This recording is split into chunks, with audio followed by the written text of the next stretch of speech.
Shabbat Shalom, Shabbat Shalom. The wonderful music of Neshama Karlbach to start us off on this very special Shabbat. I'd like to welcome everyone who is on with us and welcome Rabbi Kupitz, of course. So Shalom Rav. Shabbat Shalom, everyone. Great to be with you. I'm using a temple backdrop today to have it feel like perhaps we're a little bit more at home in the sanctuary. I'm so happy to have so many of you already with us. I'm looking at our Facebook stream, and there's many of you already with us there, and there's some of you with us here on Zoom as well. We're so excited to also welcome Jack Pitney as our Brenda Rosenfeld Scholar for this Shabbat. and we'll get to introduce Professor Pitney and hear a little bit more about him and then from him in just a little while. Just a note before we begin that our service is going to be a little different this evening. It's going to be significantly shortened so that we have more time for our speaker. And then after the speaker, we'll conclude our service with our closing prayers and a song. So it's going to be significantly on a shorter timeline this evening. And we're going to start, and I'm going to share my prayer book with you. We're going to start in our Shabbat Mishkan Tefillah, and our Shabbat version of our prayer book on page 24 with Shalom Aleichem. And it is, for those of you who are looking at the screen, it's on screen with you. So I just want to say something very brief about this version of Shalom Aleichem. It's Debbie Friedman's. She wrote it not very much before she passed away, within the year and a half or so before she passed away, about 10 years ago now. And the only thing that Debbie did is she suggested, well, she didn't, you knew Debbie, she didn't suggest anything, she told you what to do. But she did make a modification in the language, especially, particularly in the last paragraph. Last paragraph in the traditional text says, Tzeitchem l'shalom, and it's talking about the ministering angels, and we've welcomed them and we've greeted them, and now we are telling them to depart in peace. Debbie changed it a little bit, and I'm going to do that version. She says, Shuvchem l'shalom, come back to us in peace. Debbie Friedman, Shalom Aleichem.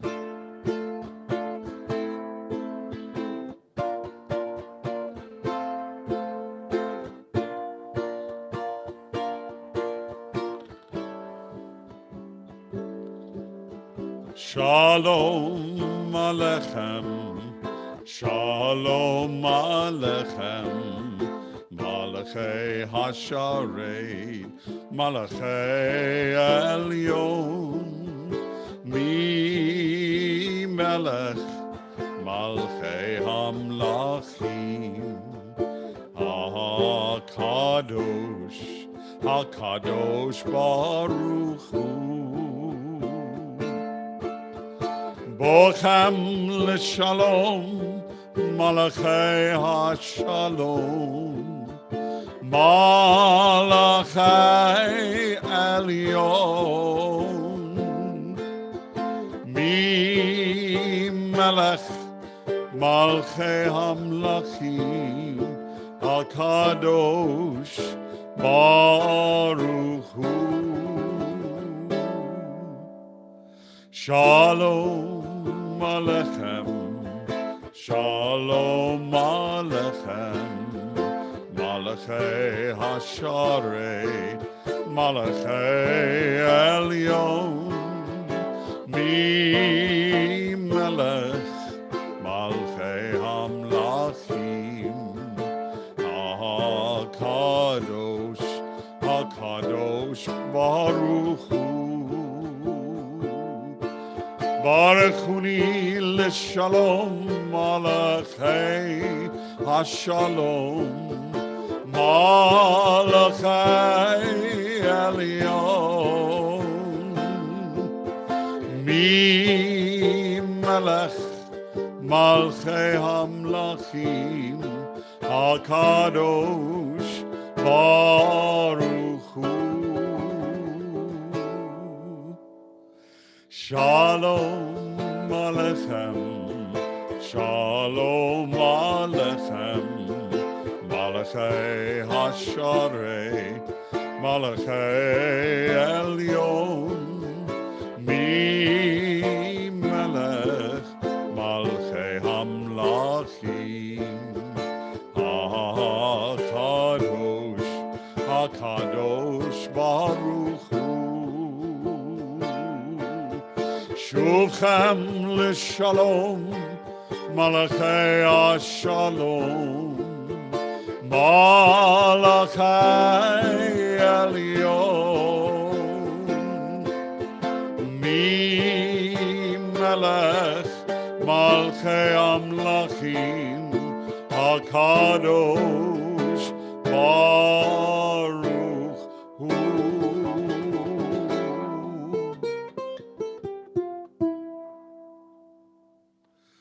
Shalom Alechem, Shalom Alechem, Malachei Hasharei, Malachei Elyon, Melech, Malchei Amlachim, HaKadosh, HaKadosh, Baruch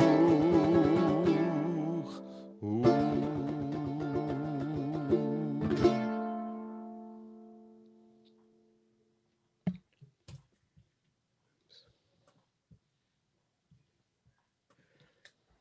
We continue with the blessing of our Shabbat lights. You can see the lights behind Cantor Paul as we join in the blessing. Baruch atah Adonai Eloheinu melech haolam asher kitshanu b'mitzvotav v'tzivanu lehadlik ner lehadlik ner shel Shabbat.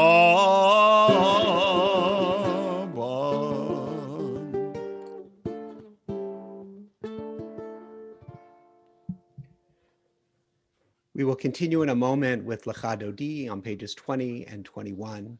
Before we do, as is our custom, let's take a moment to reflect on the week that has been, to go back to last Shabbat, to spend a moment on each day, on its blessings and on its challenges, and then we'll come back together and sing Lecha Dodi.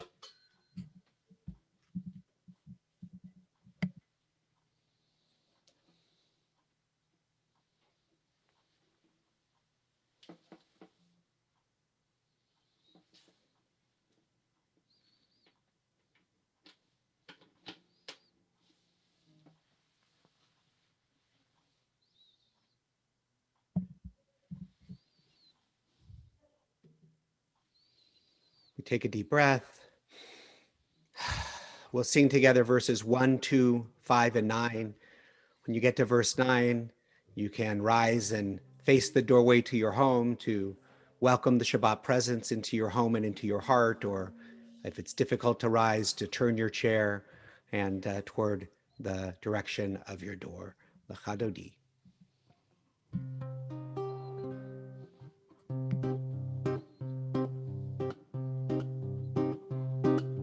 Lecha Dodi likrat kalai alalai alalai alalai b'nei Shabban lehekabela.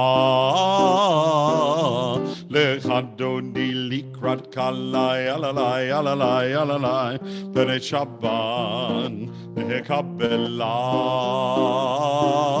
Shamor zachor b'dibur echan Hishmeanu El Hamyuchan Adonai Echan Ushmo Echan L'Shem Tiferet Veli Chila Lechadoni Likrat Kalai Alalai Alalai Alalai B'nei Shabbat Lehekabela Lechadoni Likrat Kalai Alalai Alalai Alalai B'nei Shabbat Lehekabela Likrat Shabbat Lechuven Elcha Ki Mekor HaBracha Ve'osh Mikedem Ve'sucha Zov Ma'aseh B'machva Tila Lecha Dodi Likrat Kalai Alalai Alalai Alalai B'nei Shabbat Lehekabela Lecha Dodi Likrat likrat kala, yalalai, yalalai, yalalai, B'nai Shabbat, Mehekabela, Itoreri, Itoreri, Kiva ore, Kumeori, Uri, Uri, Shiraberi, Kavod Adonai, Alayich Nigla, Lechadodi Likrat Kala, Yalalai, Yalalai, Yalalai, B'nai Shabbat, Mehekabela, Lechadodi Likrat Kala, Yalalai, Yalalai, Yalalai, B'nai Shabbat, Mehekabela. Boi v'shalom, ateret bala, gam v'simcha uv'tzola,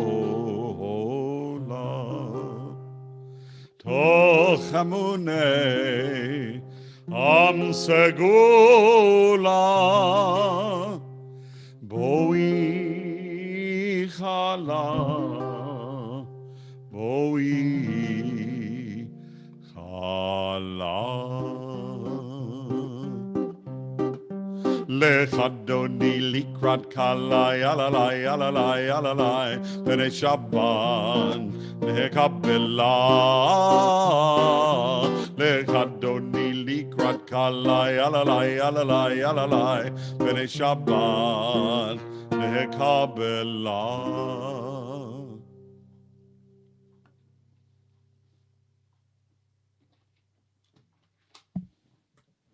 We continue now with Chatzi Kaddish. I went a couple pages too far here.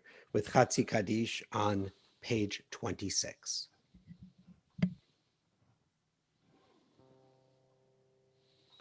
Yitkadal v'yitkadash Shemei Rabbah Be'alma divrach cherutei v'yamlich malchutei V'chai echon v'yom echon Uv'chayei echol ben Yisrael Bagala, bagala Uvisman kariv veimeru. Amen. Yehei shemei rabba mivarach le'alam u'lalmei almaya yitbarach yitbarach v'yishtabach v'yitpa'ar v'yitromam v'yitnasei V'yitadar v'yitaleh v'yitalal Shemei de'kudesha b'richu Le'ela min kol birchata v'shirata Tushbechata v'nechemata Da'amiran be'alma ve'imeru Amen.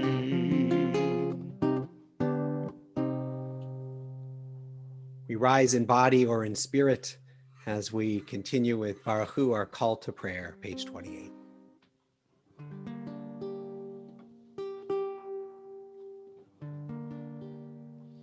Yalla lai lai lai, yalla lai lai lai, yalla lai lai lai, yalla lai lai lai, yalla lai lai lai, yalla lai lai lai, yalla lai lai lai, yalla lai lai lai. Am I awake? Am I prepared? Are you listening to my prayer? Can you hear my voice?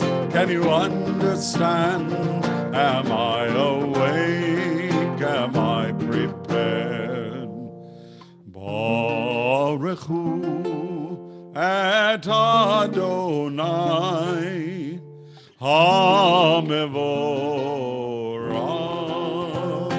Baruch Adonai HaMevorach Le'olam va'ed.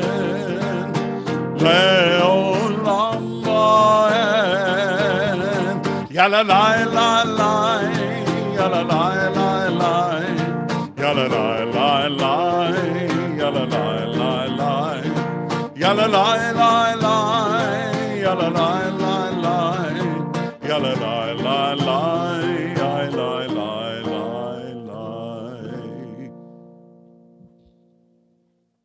We continue with the last three lines in the Hebrew on page 30. El Chai v'kayam, tamid yimloch aleinu l'olam va'en, Baruch atah Adonai, Baruch Hu Baruch Shemo. Hamariv Haravi. Amen.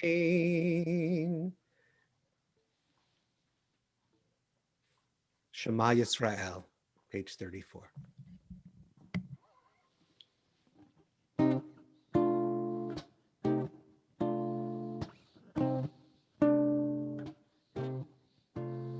Shema Yisrael, Adonai Eloheinu, Adonai Echad.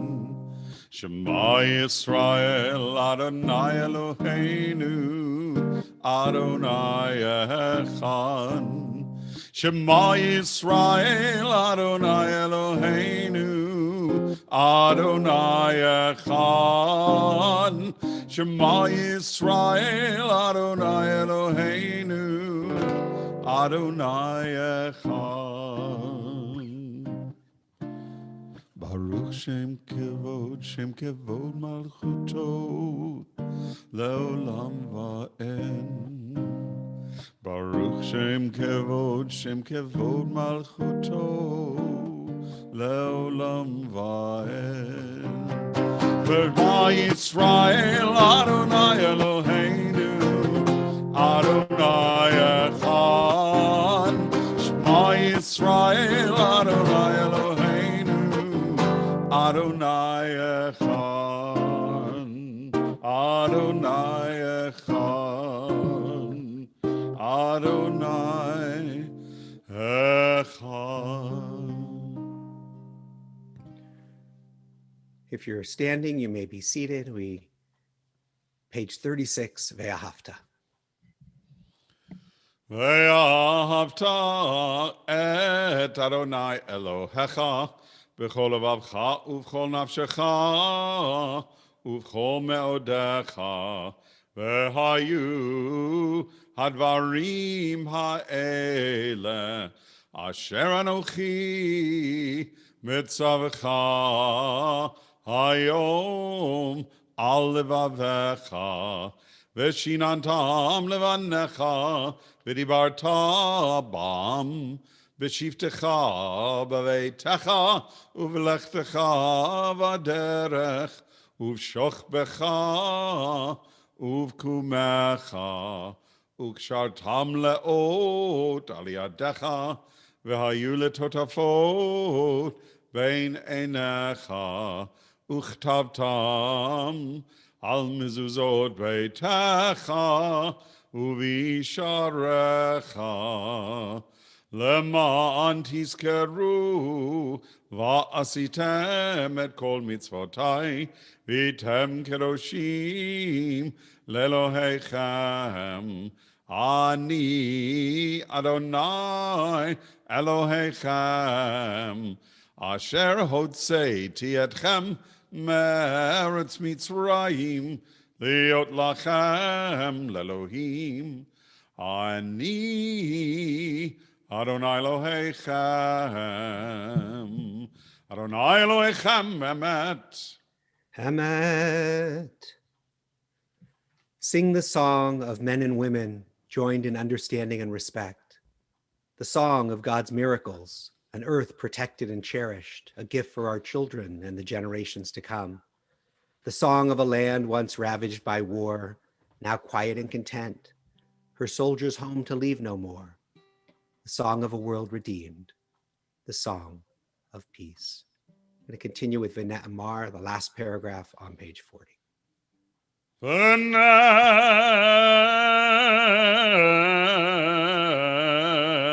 Emar, Kifad Adonai et Yaakov, וגדול מעל חזק ממנו ברוך אתה אדוני גאל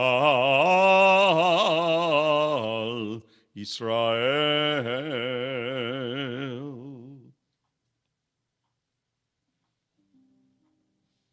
As we move into our Amidah, I encourage all of you to find a sacred space around yourself, whether that's by standing up or just kind of creating a space around you in your spirit that you've carved out for these few moments. We're just going to begin our Amidah with Adonai Tzvatai Tiftach together, and then we're going to continue silently. I'll turn the pages for the next few pages for the first three blessings, but we're going to continue silently this evening, and then when we're through those first three pages, I'll close the Siddur, and we'll have another moment of reflection and musical contribution from Dr. Randy Polivoy.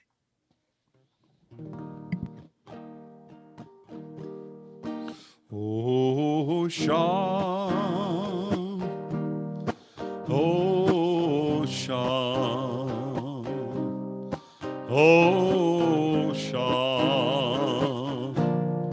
oh, Sham, Adonai,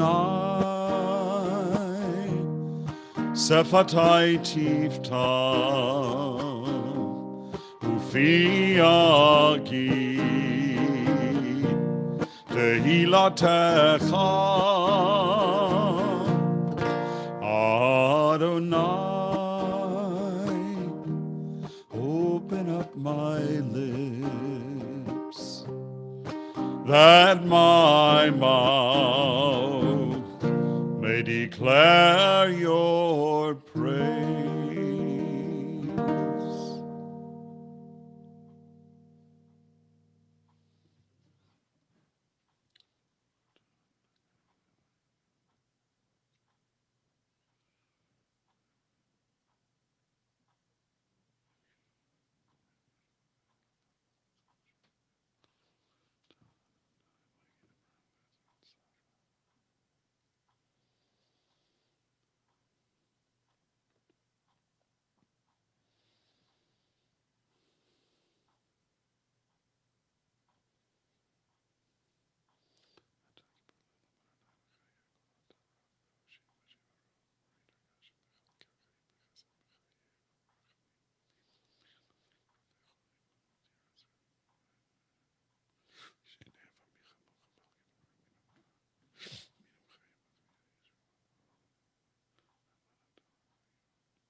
Now I'll welcome a musical contribution from our very own Dr. Randy Polivoy.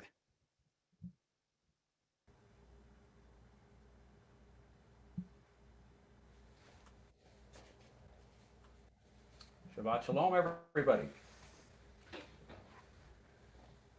Last week, I happened to stumble on a PBS documentary on the making of Fiddler on the Roof. Some of you are probably familiar with it. It's entitled Fiddler, A Miracle of Miracles, which came out last year and actually was shown at TBI last year. It's been since 1964, 56 years since the original Broadway premiere with Zero Mostel cast as the milkman named Tevye. And just a little fact or two, a little trivia here. It was the first musical theater run to surpass 3,000 performances and has been revived innumerable times on Broadway and throughout the world, as well as the 1971 film version starring Chaim Topal as Tevye. And of course, the central meaning of Fiddler on the Roof is the tug of war between Jews' beloved traditions of the past and the modern cultural forces which sometimes attempt to destroy that way of life. So this is Sabbath prayer from Fiddler on the Roof.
Thank you so much, Randy. Shabbat Shalom. Shalom.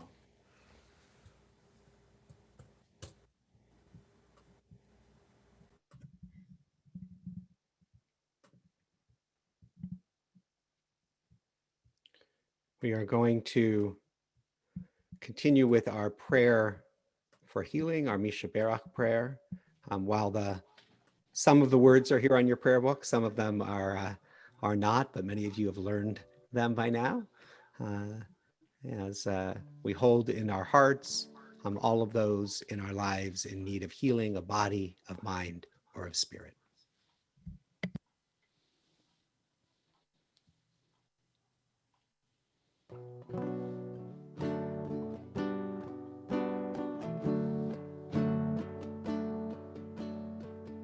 O Holy One, who blessed our mothers, who blessed our fathers from ancient days, bless and heal those in our hearts, and hear our prayer as we say their names. HaKadosh Baruch Hu, Yemale Rachamim Aleihem, Lehaxikam, Ulrapotam, Veishlach Lahem, Refuat Shlema, Refuat HaNefesh, Refuat HaGuf, Betoch Sha'ar Cholei Yisrael. Oh, bless and heal those in our hearts, and hear our prayer as we say their names. We ask for blessings. We ask for blessings upon Cantor, I can hear you tuning.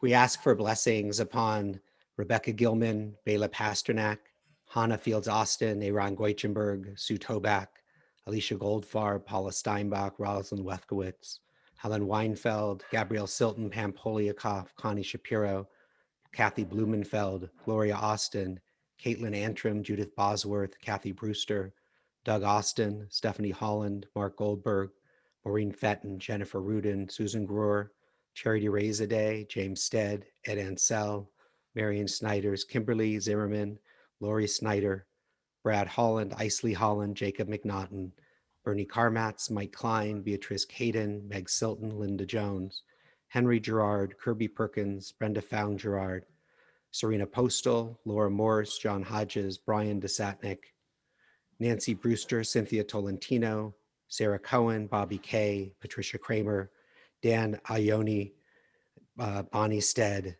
Jay Edelberg, and all of those who are in your heart, and you may choose to mention them in the chat as well.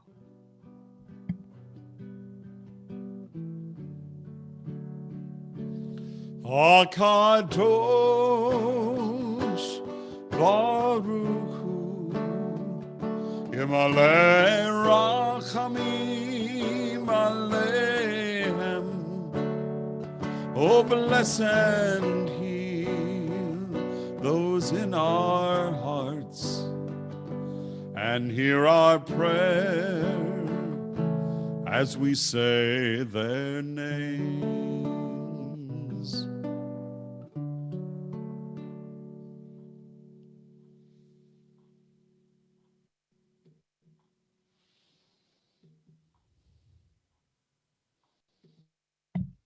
Once again, Shabbat Shalom, everyone. So happy to have so many of you with us this evening on this Brenda Rosenfeld Shabbat. This Shabbat Scholars Series, the Scholar Series, was set up a number of years ago after our dear friend and active Temple member involved in so many things over the years, including Scholars Series, Shabbat Scholars Series, and learning and social justice and community building, so many things that Brenda was engaged in our community. When she died, we contributions from people in our community and friends of hers beyond our community helped to establish our Scholars Series. And Brenda's husband, David, was always a part of our discussions and our planning of these Scholars Series, and a part of helping shape the program in her memory. Unfortunately, we lost David as well. He passed away. And so tonight, we are also dedicating a memorial plaque to David Rosenfeld. And it's been placed on the wall next to the one for Brenda. And we'll show you that in just a moment. But I'd like to invite Andrew Rosenfeld, Brenda and David's son, to say a few words about his father as we dedicate this plaque today. So Andrew, you can turn on your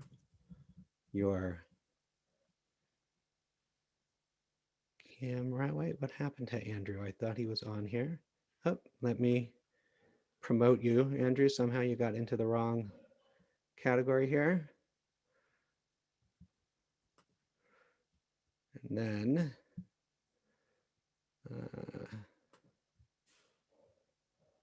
Okay. Hi. Shabbat Shalom. Shabbat Shalom. Can you hear me? Okay. Well, thank you so much for inviting us tonight and for honoring my father. My parents were members of the temple for, I think, 45 years. And it was such a big part of our family growing up. After we moved to Claremont, I was bar mitzvahed there. Both my sister and I went to Sunday school there. My mom obviously was very active in the temple. And after she passed away, my father decided to stay in Claremont rather than move into Los Angeles, partly because, or I should say mostly because he wanted to be near the friends and really family that he had from Temple Beth Israel. And it was such a big part of his life that he really didn't want to leave that. So it was very important to him that he be near the temple and that he, sort of continue what my mom was doing. And when the speaker series started, I know how happy he was and proud he was to have that going on. And it, both my mom and dad were very involved in the community, and they were, so it was a great honor for my dad to have that going on in my mom's name and our whole family. I mean, they were both very active, so it was a really a fitting thing to have happen. So we're happy that it's continuing, and again, we're very thankful and honored to have you put the plaque up in my dad's name. So Thank you, Andrew.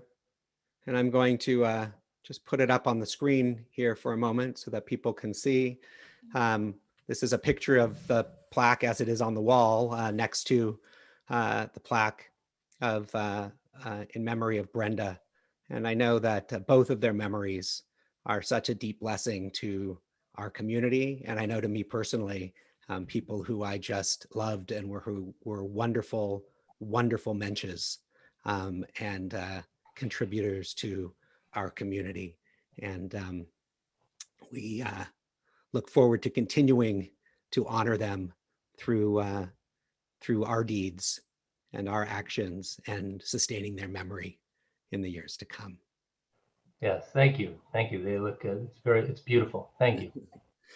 Thanks, Andrew. All right, you can turn off your camera and I will, my camera's off. Turn it back on.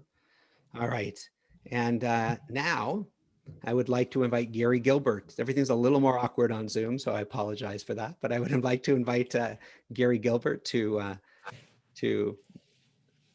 come on, and Gary is going to introduce our scholar for the evening. Thank you, Rabbi. Shabbat Shalom. A little over 2 weeks ago, after a long and in many ways unprecedented presidential campaign, the American people elected Joe Biden to become the 46th president of the United States. And along with him, Kamala Harris, California's native daughter, to become the first woman, first Black, first South Asian, and for us here at TBI, the first vice president married to a Jewish man. But regardless of whom you voted for or what positions you hold on the important issues of the day, our speaker this evening, Professor Jack Pitney, will help all of us make sense of the election and the tumultuous political climate in which we currently live. Jack Pitney is the Roy P. Crocker Professor of Politics at Claremont McKenna College.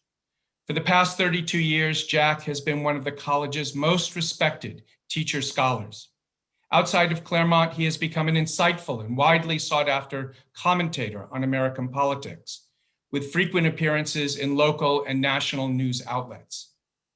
Jack's understanding of politics is informed not only by his degrees from Union College and Yale University, but also his firsthand experience working on presidential campaigns and in the halls of Congress. Now, while Jack certainly has his own political leanings, as do we all, he is also a fair and keen observer of political life, and the author of several books, including The Art of Political Warfare, After Reagan, Bush, Dukakis, and the 1988 election, The Politics of Autism, Navigating the Contested Spectrum, among others. I would be remiss in my introduction if I did not also mention that most, if not all, CMC students have placed a Jack Pitney class on their bucket list of things I must do before graduating from CMC. And when they do, many of them take what they have learned from Jack and go on to make their own marks in the halls of academia and in the political world, such as Steve Bullock, the governor of Montana. Jack, as always, it is a great pleasure to have you here with us this evening. So tell us, what's going on? Well, thank you for that that most generous introduction. I hope I can live up to it. And I'm feeling very old because, as Gary just mentioned, Steve Bullock was my student. And this semester, his daughter has been my student. And that's not the first time something like that has happened.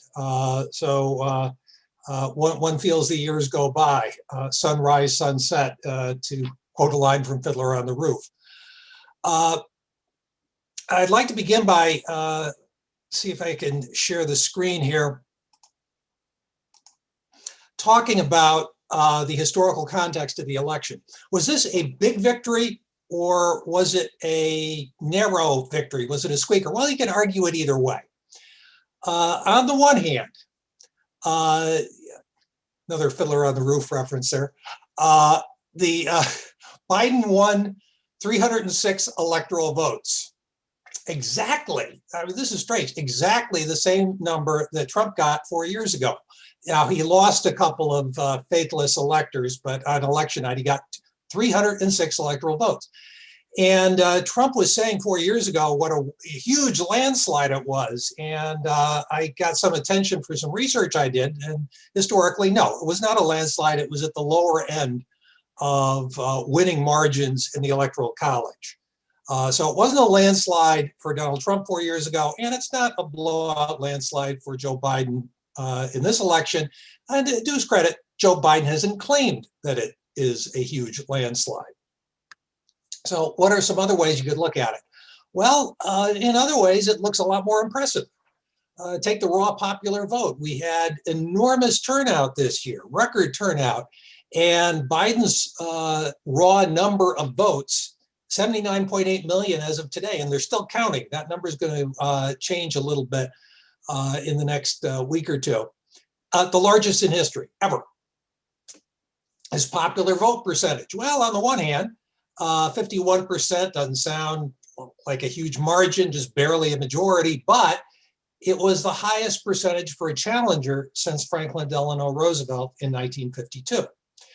Biden won a larger percentage than a bunch of other presidents, Trump in 2016, Bush in either 2004 or 2000, and several others. He was the first challenger to beat an incumbent since Bill Clinton beat George H.W. Bush in '92. Trump, on the other hand, has the dubious distinction of being the first since Benjamin Harrison to lose the popular vote twice in a row. Benjamin Harrison was elected very narrowly over Grover Cleveland. And Grover Cleveland was the president who messes up the list of presidents because he had non-consecutive terms. Perhaps in a couple of years, Trump will seek to be the Grover Cleveland of the 21st century. We'll see what happens, as he likes to say. When the count is final, Biden's percentage will probably be just a hair higher than Obama's in 2008. And Trump's percentage, much to his dismay, will be a little lower than Mitt Romney's. As a lot of you know, Mitt Romney angered Trump by being the sole Republican in the Senate to vote for conviction in the impeachment trial.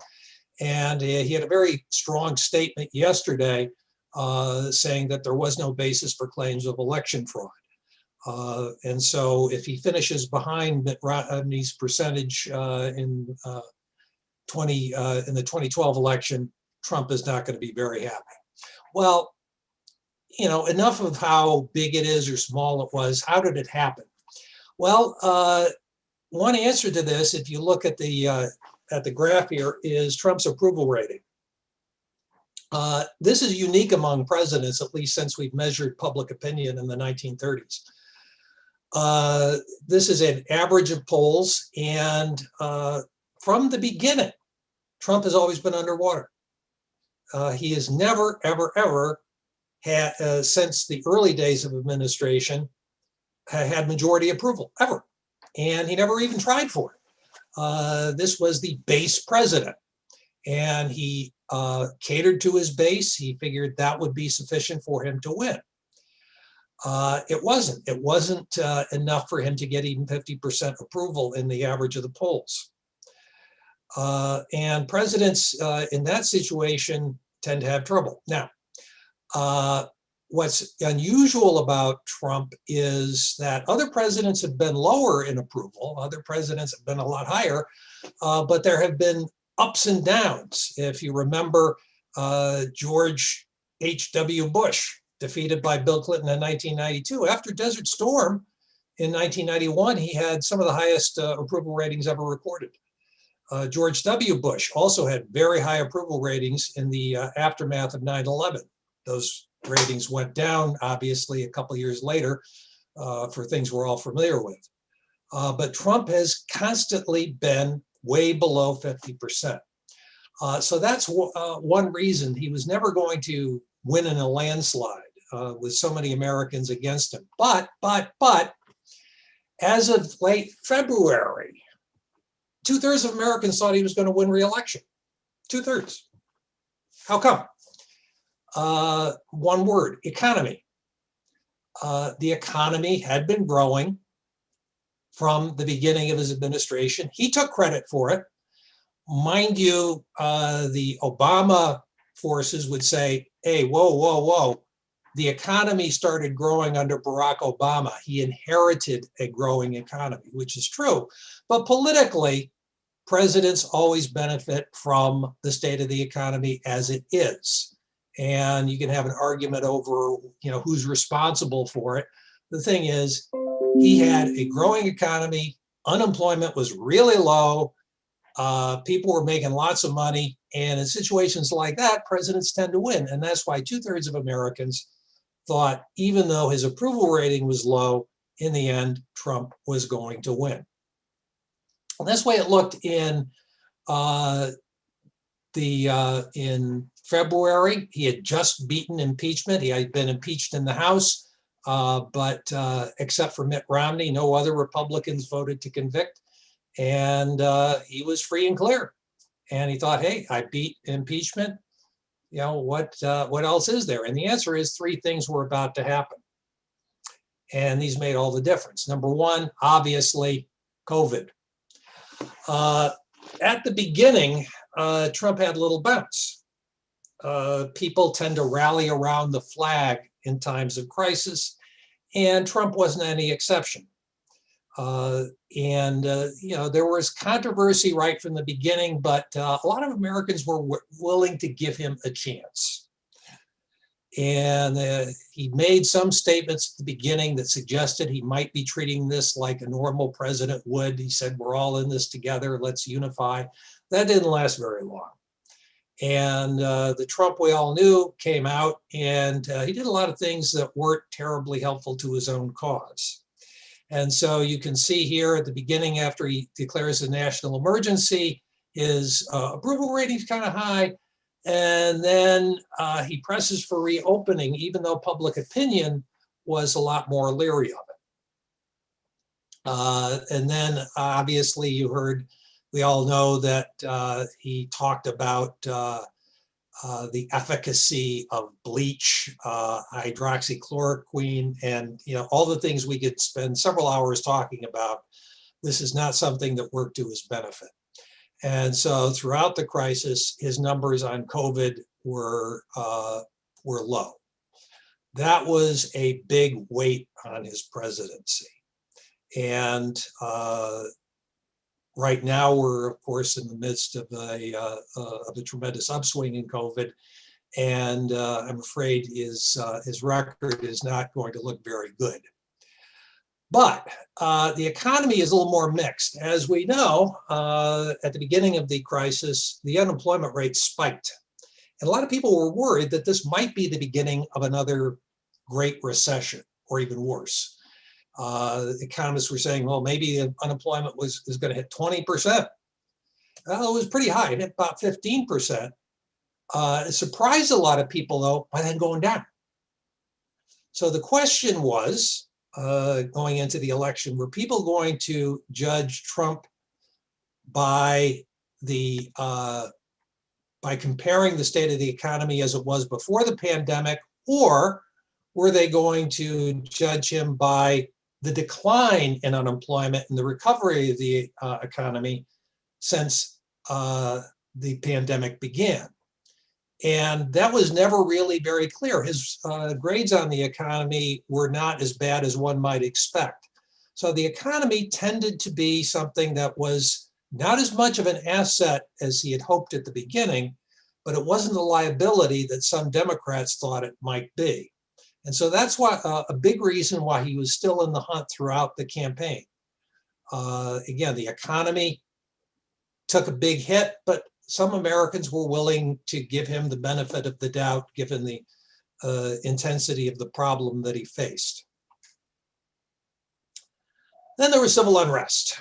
And I think we're all familiar with this photograph.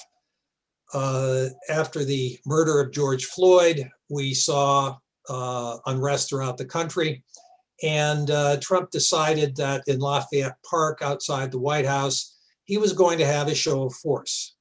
He dispersed protesters through the firing of some kind of chemical agent, and he walked across the square to the outside of a church building, and he held up a Bible. Not that he would ever read it, but he was just waving it as kind of a symbol of dominance.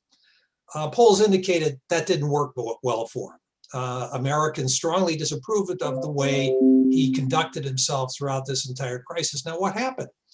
My theory is that Trump is a person of a certain age, and he remembered the 1960s. In the 1960s, the Chicago riot of 1968, people actually sided with the Chicago police. We sometimes forget that. People sided with the Chicago police against the demonstrators. And in lots of civil disorders, people were very much in favor of the law and order approach. 1968 election, George Wallace and Richard Nixon together got 57% of the vote. And that was the first election that Donald Trump voted in, and that made a tremendous impression on him. Well, it's not 1968 anymore. Attitudes have changed. People have seen police violence on television. They saw the killing of George Floyd. Later on, they saw Jacob Blake getting shot in the back. And that's a very different kind of dynamic. Yes, there was violence, and Trump tried to exploit that, but overall, civil unrest didn't have the effect that he thought it would have. So you take the COVID crisis, the economic crisis, and civil unrest, it created a situation in which Trump reverted down to something a little higher than his approval rating. Democrats nominated a candidate who was able to win. Now, we can go through all kinds of counterfactuals. Would Elizabeth Warren have been stronger? Would Bernie Sanders have been stronger? We'll never know. We don't get to play alternative universes with the election. We do know that Joe Biden had something going for him that Hillary Clinton didn't have 4 years ago, and that is didn't have a large segment of the American public who hated his guts.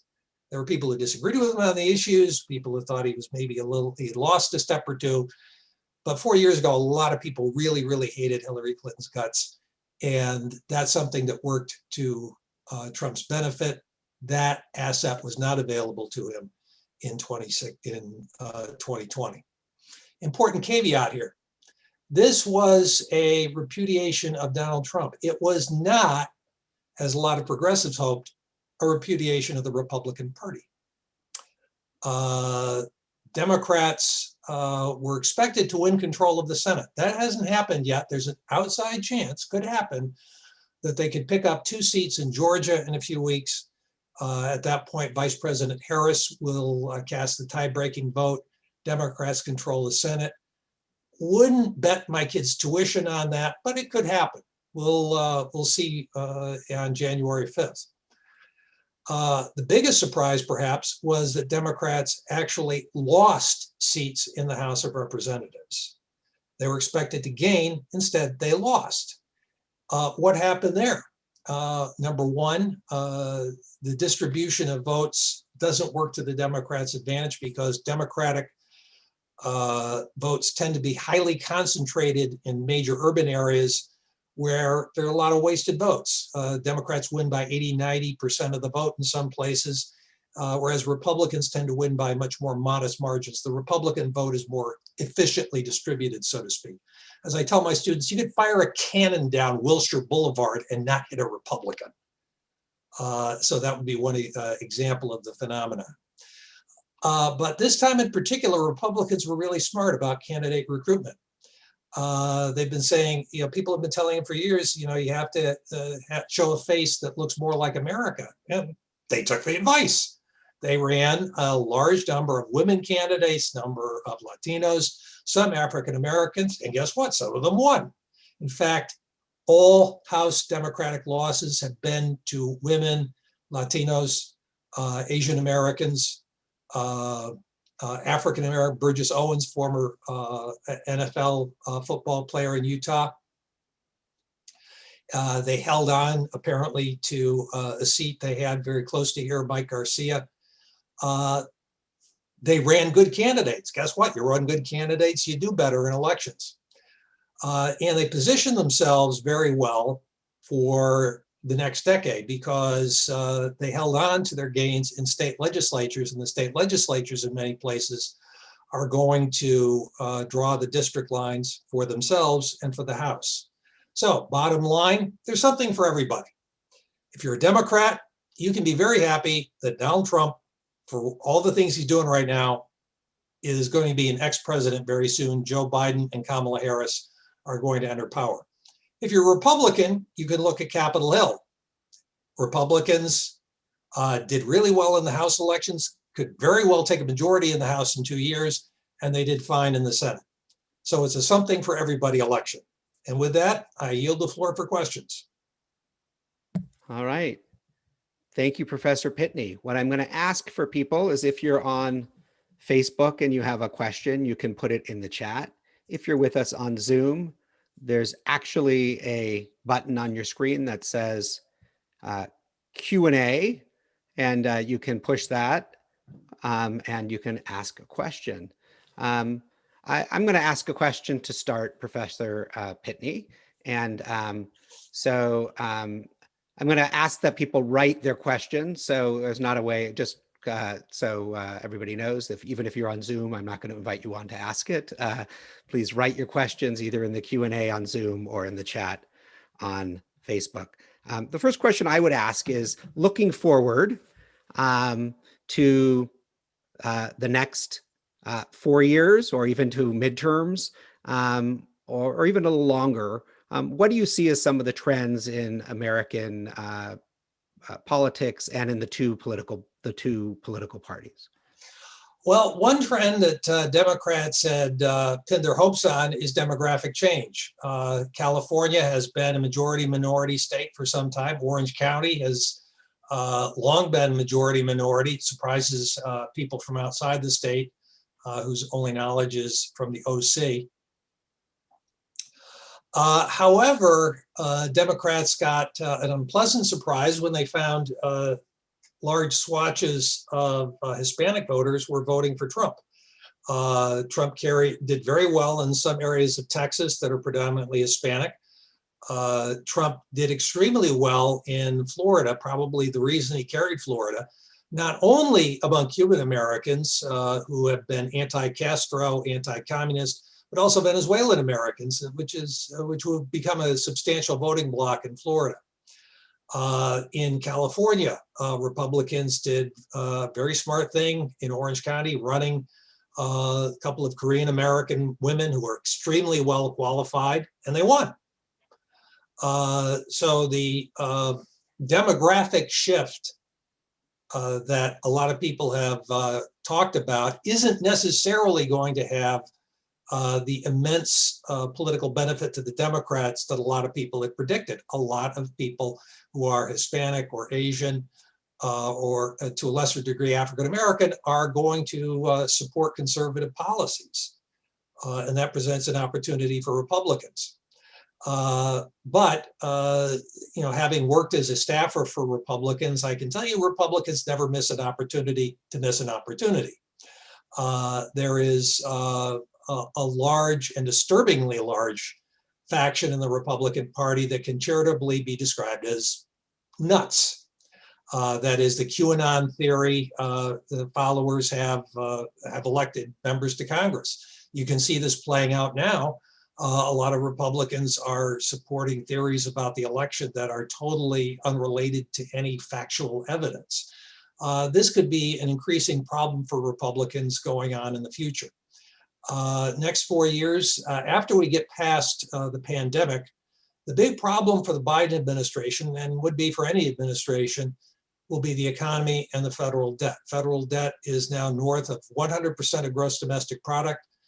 Social Security could be running out of money, and any administration would have to make some very unpopular decisions. And that's going to be a huge challenge for President Biden once he gets past the pandemic. Thank you so much. Now I have a whole bunch of questions that people have asked, and so I'm going to apologize to people ahead of time. I'm not going to ask all of them. I'm going to edit them as I go through, because we would be here the entire night answering questions. But I do have some that I will share with you. One question is, of course, it says we now have the president fighting the election has still not accepted the results. Is there a possibility that the validity of the election will go to the Supreme Court, or what are some of the options? It seems highly unlikely that anything will get to the Supreme Court because the president keeps losing at the ground level. I think there have been more than 30 cases, most of which have been dismissed. And I think there's only one minor case in which the president's position has prevailed. You need an actual case to make it all the way through the appeals process to get to the Supreme Court. And there's nothing that remotely resembles a federal issue that seems likely to get there. Now, those of a certain age will remember Florida 20 years ago, very different situation. It was one state, there was a real question about the vote count. To this day, people dispute who actually won the election in Florida. This is a very different situation. There's really no serious doubt about the outcome in Michigan or Pennsylvania or Wisconsin. Biden won these states. A couple of them were a little close, but his margin was clear and convincing. Trump is still trying to work the refs, changing the certification of elections. That doesn't seem to be working right now. So unless something truly radical happens and probably illegal, the fight is not going to go his way. It's not even going to get to the Supreme Court. Part of the problem is Trump simply didn't understand how the Supreme Court works. He kept saying, well, we'll take it to the Supreme Court. It doesn't work that way. You actually have to have a case or controversy that goes through the appeal system.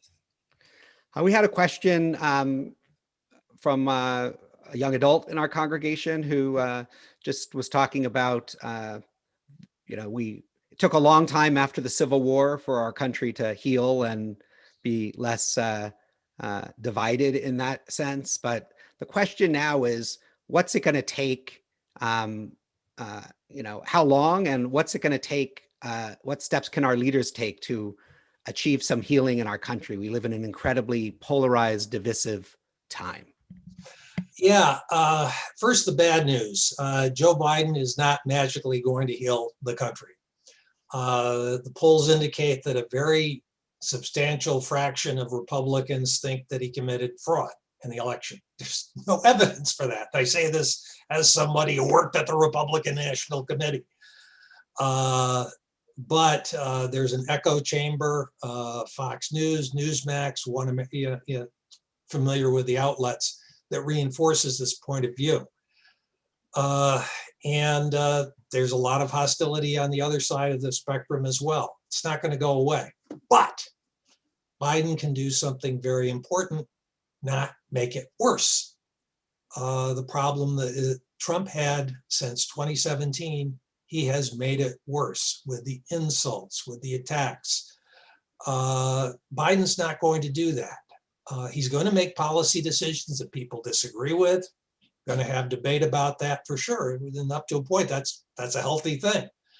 But it's not Joe Biden's way to think of snarky nicknames for people. Certainly not to attack people because of their demographic background. And simply refraining from what Trump has been doing will be a contribution. A question about the Democratic Party. Do you feel that the leftward shift of parts of the Democratic Party hurt the Democrats in the House and the Senate in this election? Well, I think it's a mixed bag. When it comes to specific issue positions, I think some of the more progressive issue positions were helpful. If you listen to Elizabeth Warren's speeches and her "I've got a plan for that" agenda, a lot of it is very popular. However, there were a couple of very specific issues on which the progressives created vulnerabilities. One was the open embrace by some Democrats of socialism. Now, what they meant by socialism was democratic socialism, as we see in places like Sweden. But in some of the country, when people hear socialism, they think of something more nefarious, like Venezuela. And that's one reason why Trump did really well in Florida, because many of the voters in Florida came from communist or oppressive systems that called themselves socialist. And so there was a political reason why he kept repeating that word. That helped him there. A much bigger problem was the phrase "defund the police." Now, if you ask people who support this phrase, what do they mean? They will talk about all kinds of reforms of policing, which most people would support. Demilitarizing police, adjusting the funding of police, doing more crisis intervention, training of people to police officers deal with disabled people. All of that is very reasonable, and a lot of it's popular. But the phrase "defund the police" led some people to think they want to abolish the police. And there were some activists who wrote things that reinforced that.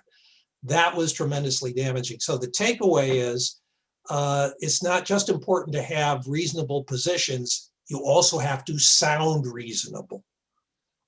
You don't give ammunition to opposition researchers on the other side. And I say this as a former Republican opposition researcher. How much power do you think, I'm taking a couple of questions and putting these together here, I'm editing them together, but how much power do you think President Trump will continue to hold over the Republican Party over the next number of years? And we're asking you to be a prophet here, which of course is always dangerous, but do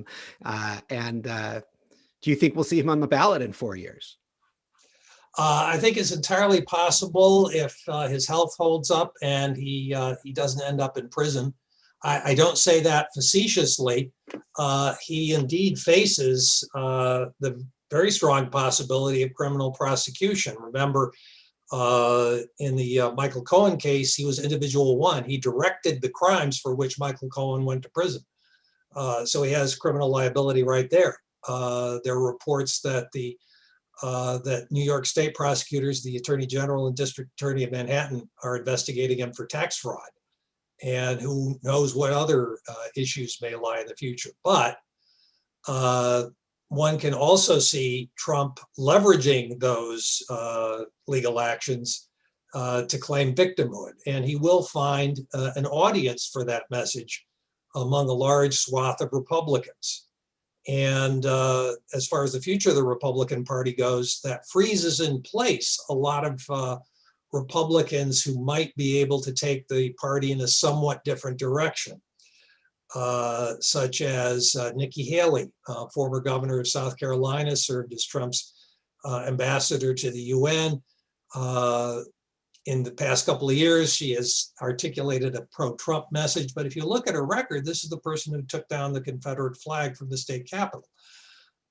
Somebody who maybe in her heart of hearts isn't really pro-Trump. Well, so long as Trump is running the Republican Party, there isn't room for her to take the leadership. So if he wants to be the leader of the Republican Party, he will be. And that isn't necessarily good for the party. All right, we just have a couple more minutes of questions. This is a broader question about populism. We see populist leaders arising around the world with populist leaders with authoritarian bents, whether be it our president, even not in a very different way, but Bernie Sanders as a populist message. And of course, we see people around the world. What is causing this? This seems to be a rise in kind of populist leaders throughout the world. It's a great question. There's no single answer that applies across countries, but in the United States, one important element, and something that, in fact, in my introductory class we're talking about right now, inequality. Yes, we've always had rich and poor in the United States, been true in every country in the world, but the gap between the very wealthiest Americans and the rest of us is large and keeps growing, and people notice, and it manifests itself in all kinds of areas of life. There's a wonderful book called The Velvet Rope Economy, something we're all familiar with. You go to a theme park, well, there's a front of the line pass. You go on the freeway, well, there's a Lexus lane. That generates a great deal of resentment. The scandals involving higher education increases the resentment. And that resentment may take a more liberal or socialist tack in the case of some leaders, or it may take a more conservative tack, as in the case of Trump. But as long as inequality is a major element of our social life, that's going to provide fuel for populism. Thank you so much. I'd like to just what role has the change in our media landscape over the last decade, not only in cable news, which goes back even longer than that, but also the social media landscape? How has that shaped our political discourse in this country? Well, it's provided siloing. That is, if you want to silo yourself in information that reinforces your point of view, it's very easy to do that. It wasn't so easy. Again, I keep going back to my age. I really remember Walter Cronkite. You had three networks, people getting pretty much the same information, not the same today. So that's part of it. It's also very easy for people to spread misinformation and disinformation. Take, for instance, something I've studied, and that's the notion that vaccines cause autism. That has been a myth that won't die. And what's particularly troubling is the reluctance to take vaccines continues at a time right now when we're going to need vaccines the most. And social media provides an opportunity for various charlatans to play into this theory, to play into the predispositions of Americans. And it's a tremendous challenge both for government, in the case of vaccines, the medical community, to combat the disinformation. And that's going to be one of the big problems we face and will continue to face in the next few years. So the most likely scenario going forward, unless the Democrats win both seats in Georgia, is that we will have a divided government, right? We will have a Democratic House with a smaller margin than it had before. We'll have a Democratic president, and we'll have a Republican Senate. Are there areas you think that anything can get done in divided government in America these days? A couple of things. In the very near term, one of the first things President Biden will have to do is make sure that the distribution of the COVID vaccine proceeds rapidly and fairly. I think he'll get a fair amount of cooperation from the Republicans on that. They don't have an incentive to get in the way of vaccine distribution. There could be some areas of infrastructure development. The old saying is there's no such thing as Republican or Democratic concrete. So long as infrastructure projects are spread across the country, that's going to be popular too. But when you get to things like healthcare reform, that's going to be a much more difficult task for the new president. So I would expect that Democrats are going to become new believers in executive power. We've seen a lot of criticism of executive power the past 4 years, but where you stand depends on where you sit. And President Biden is going to end up issuing a lot of executive orders and executive actions. And Democrats who were very critical of this form of decision-making will now see its virtues, and Republicans who once embraced it will become its harshest critics. Thank you so much for your insights this evening. There's a whole bunch more questions, but we'll just have to continue to discuss them amongst ourselves as we move forward. It was great to have you back. Some of you may remember out there that Professor Pitney joined us just after the election 4 years ago and spoke from our Bima and helped put that election into context. And thank you so much for being with us here tonight, and for also helping to put this election and the coming years in context for us. Thank you so much for being with us. Thank you.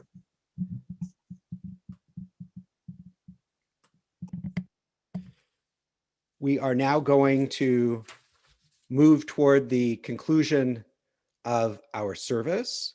But before we do, I'd like to invite our board representative, Laura Zuckerman, to share a few announcements with you. And then, hi, Laura, there you are. And welcome. Shabbat Shalom. Thank you. Shabbat Shalom. Shabbat Shalom, everyone. Toda Rabbah to Rabbi Kupitz and Cantor Bush for a service full of sweet music and prayer, and to Randy Polavoy for that wonderful resonant piece of Broadway music that we all love, and to Professor Pitney again for an informative conversation. Two quick things. For those who want a bit more Hebrew in their Hanukkah, Congregant Dina Lane offers 2 sessions focusing on Hanukkah songs and prayers, dreidel history, and other fun things. All you need is rudimentary comfort level with Hebrew, and we'll be Zooming this Sunday from 11 to 11:45, and then next Sunday, the 29th, and all the information you need is in your TBI update. And finally, a little preview. The month of December will be our final ask, our final fundraiser for TBI. It will be a virtual giving tree. We have had giving trees before. The theme of this year is the Tree of Life. And those of us, we all love TBI. It is our tree of life, our spiritual and community home. And we need to keep supporting it to move it forward and sustain it. So when every leaf on this giving tree is spoken for, the tree will have given us about $37,000. Now, we have had a very generous matching gift offer from our wonderful congregants, Janelle and Randall Lewis, who have volunteered to match the contributions. So with that match, through the month of December, we will have raised almost $75,000, which will put us in a very strong place to meet our expenses for this year. So please participate when it starts on December 1st to continue to support our beloved synagogue. So Shabbat Shalom and happy Thanksgiving, everyone. Shabbat Shalom. Thank you so much, Laura. Couple of, well, I have it, my not showing up here for some reason. Hold on. All right. Shabbat Shalom. Couple of additional announcements just to add. First of all, always welcome to join us tomorrow night on our Zoom Siyum link at 6:45 for Havdalah. This week on Wednesday evening, we have our interfaith Thanksgiving service. Information was in your TBI Temple update. So we'd love to have you. That's at 7 p.m. This Wednesday evening. And then, of course, we'll be back next Friday for both a family service and our regular Shabbat service. So, Cantor Paul, you there? I am here. Do you have Just anything? one little thing, need? Rabbi. There will be no Zoom Siyum next Wednesday because of Thanksgiving. Thank you. Yes, we'll be at the Thanksgiving, doing the Thanksgiving interfaith service. So no Zoom Siyum on Wednesday evening. But join us for the Thanksgiving thing. So now we're going to move to the concluding prayers of our service. Aleinu L'Shabeach is on 282. I'm going to share that with you right now. And if you have a book at home, it's in the middle of the page. And again, you can rise physically or spiritually. Aleinu l'shabeach ladon hakol לתת גדולה ליוצר בראשית שלא עשנו כגויי הרצון ולא שמנו כמשפחות האדמה ושלא שם חלקנו כהם וגור עלינו ככל המונם ואנחנו קוראים ומשתחווים ובודים לפני מלך מלכי המלכים הקדוש ברוך הוא ונאמר והיה אדוני למלך על כל הארץ ביום ההוא יהיה אדוני אחד ושמו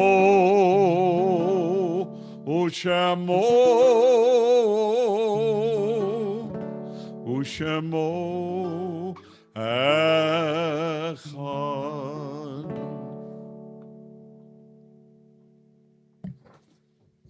So as we turn our thoughts to those who have died in recent days or at this time in years past, you may have received today a passing in the community announcement that Gerald Salin, brother of Sam Salin, passed away yesterday, and funeral will be Sunday on the East Coast.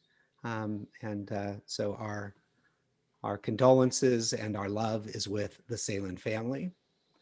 We remember on this Shabbat as well as a Brenda Rosenfeld Shabbat and a Shabbat in which we dedicated a plaque to David Rosenfeld. We hold both David and Brenda in our hearts and in our memories. We remember the recent death of Iva Metlitsky, brother of Harold Metlitsky, uncle of Russell Metlitsky. Remember the Yortzites, the anniversaries of the deaths of Edith Bailey, Anna Estrin, A.F., Taju Feynman, Roselle Friedman, Michael Hecht, Sidney Hutton, Sarah King Stromberg, Herman Lawrence, Bernard Mendelsohn, Aaron Miller, Morris Mullen, Madeline Simo, Harvey Botwin, Arthur Fuchs, Rita Geffen, Sammy Schoenfeld, Samuel Schmilowitz, Joseph G. Stone, Sylvia Walensky, Lillian Abrams, Arnold Bogatz, Marilyn Gantz, Al Glazer, Betty Novak, Sev Schleicher, Benjamin Snyder, Rose Avnet, Betty Jane Borer, Rose Freeman, Jack Greenberg, Sue Slomka, Gertrude Tepich Hertz, Robert Cohen, Charles Fitzgerald, Goldie Friedman, Harry Friedman, Benjamin Greenberg, Jack Kaplan, David Silver, Carol Ann Abrams, Mary Bauer, Morris Caden, Emmanuel Lewis, John Ziegler, Marie M. Cummings, Stella Krieger, Ann Pritikin, and Bella Ratoff. If you're remembering somebody on this Shabbat and want to share their names with the rest of the community in the chat, either on Zoom or on Facebook, please feel free to do so. We hold all of our loved ones in our hearts. Join in the words of Kaddish. Yitgadal v'yitgadash shemei Rabbah. Amen. V'alma divrachi rute v'amlich malchute. V'chayachon v'yomechon uv'chayei d'chol Beit Yisrael. V'agalau v'zman kariv v'imru amen. Amen. Yehei shmei Rabbah mevarach le'olam olamei almaya. Yitbarach v'yishtabach v'yitpa'ar v'yitromam v'yitnaseh v'yitadar v'yitaleh v'yitalal shmei dukudasha b'richu. Le'ela min kol birchata v'shirata tushbechata v'nechemata da'miram bi'alma v'imru amen. Amen. Yehei shlama rabba min shemaya v'chayim aleinu ve'al kol Yisrael v'imru amen. Amen. Oseh shalom bimromav hu yaseh shalom aleinu ve'al kol Yisrael v'imru amen. Amen. Zichronam livracha, may their memories always be for a blessing. And we'll conclude with Biyado and then stick around for Kiddush and Motzi.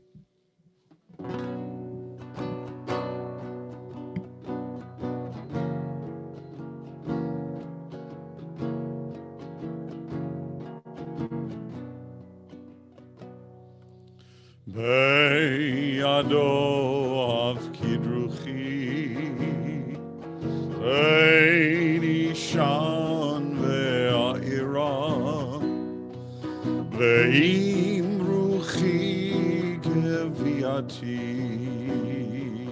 Adonai li velo ira, Ve'imruchi geviati, Adonai li velo ira. My soul I give to you, my spirit in your care. Draw me near, I shall not fear. Hold me in your hand. Draw me near, I shall not fear. Safely in your hand. Ve'ado of Kidduchi, Ve'ni Shan ve'a'ira, Ve'imruchi geviati, Adonai li velo ira, Ve'imruchi geviati, Adonai li velo ira.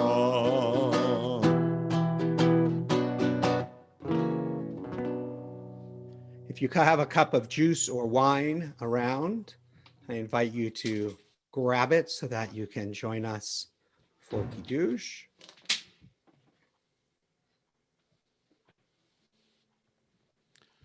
Baruch Baruch atah Adonai Eloheinu melech haolam borei peri hagafen.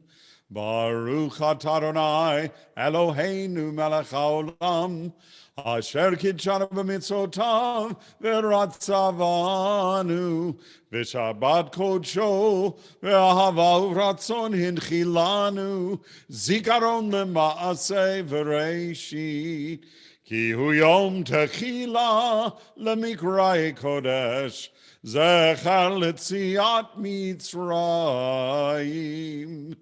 Kivanu vacharta, votanu kidashta, mikol ha'amim, v'shabbat chodshecha, ve'ava uvratzon, hinchaltanu, Baruch atah Adonai, v'kadesh, Shabbat Chaim. L'chaim.